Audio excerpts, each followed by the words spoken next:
What if the greatest minds in psychology were just as broken as their patients? David Cronenberg's A Dangerous Method isn't just a film, it's a psychological horror story hiding in plain sight. Today, we're diving into 10 brutal truths this movie reveals about power, desire, and why studying the human mind might be the most dangerous game of all. Number 1. Therapy's original sin. One of Freud's biggest discoveries was transference, when patients start projecting feelings onto their therapists. And let's be real, therapy is intimate. You're sharing your deepest fears with someone who's literally trained to listen and understand. In 1904, Carl Jung uses Freud's talking cure on Sabina Spielrein, a patient so traumatized she bites her own hand to silence herself. But this cure isn't about healing, it's about control. Jung's obsession with her case isn't science, it's ambition. In the film, Sabina develops strong feelings for Jung. But guess what? He's not immune, he struggles with his own emotions, creating one of the messiest therapist-patient relationships in history. Freud even warns him, "You're playing with fire." Freud's warning becomes a prophecy. Jung doesn't just cross ethical lines, he burns them. And Sabina, she's the spark that ignites psychoanalysis and his self-destruction. Number 2. Repression, the silent killer. Repression is violence turned inwarded, is Freud's big idea. Buried trauma will explode like that one time you totally kept your cool, until you snapped at someone for chewing too loudly. Sabina's hysteria isn't madness.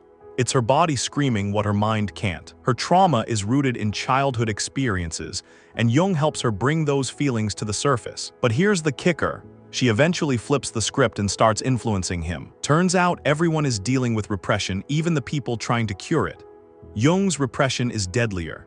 His perfect marriage, his loyalty to Freud, it's all a mask for self-loathing. Yet the film also shows the opposite extreme. Otto, Jung's mentor and anarchist psychiatrist, who embraces every impulse. His motto, never repress anything. Spoiler, he ends up dead in a gutter. Balance or self-destruct, there is no in-between. Number 3. The unconscious, Pandora's box. The unconscious isn't your friend. Psychoanalysis promised to unlock the mind's secrets, but the film asks, should we?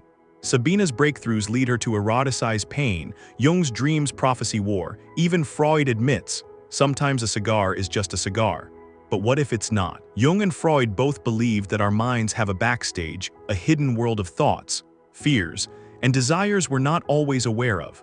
Freud called this the unconscious, and it's like a chaotic storage room of everything society tells us to repress. In A Dangerous Method, Jung starts treating Sabina Spielrein, a young woman struggling with trauma, but instead of just diagnosing her, he does something radical. He listens, and guess what?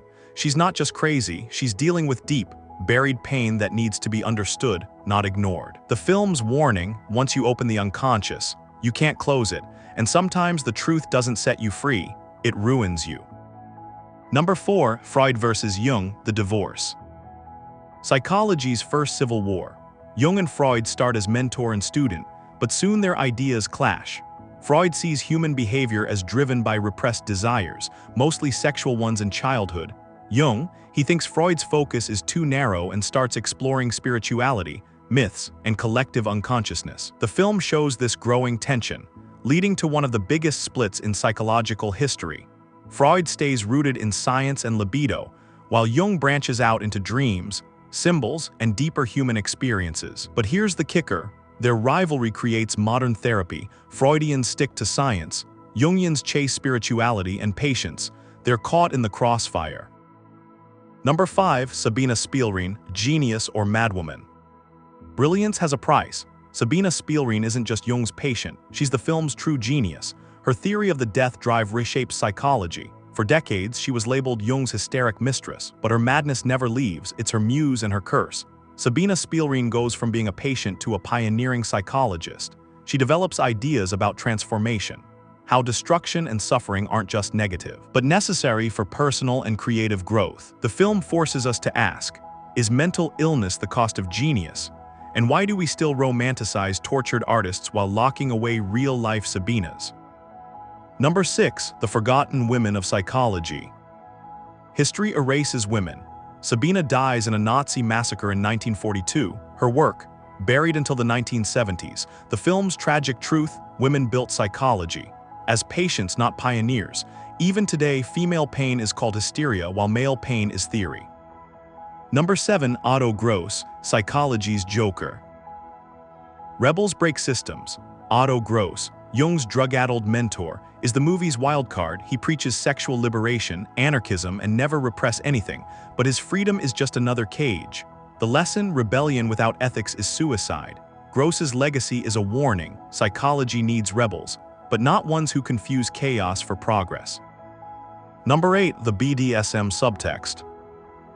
Power is the real kink. The film's most controversial scene, Jung spanking Sabina as therapy, but this isn't just kink, it's a metaphor. Psychoanalysis is BDSM, doctors dominate, patients submit, and care masks control. The lesson, therapy without consent isn't healing, it's abuse. Number 9. Modern therapy's dark debt. We're still paying for Freud's sins. Think we've moved past Jung's era? Think again. Over-medication, TikTok diagnoses, therapist scandals. We're still treating symptoms, not people. The film's question haunts us. Has psychology really evolved, or just found new ways to hide its crimes? Number 10. The death drive, Sabina's prophecy. We're all addicted to destruction. Sabina's death drive theory, that humans crave self-annihilation, feels too real today. Wars, addiction, doom-scrolling. Freud called it Thanatos, our urge to die, the film's final warning.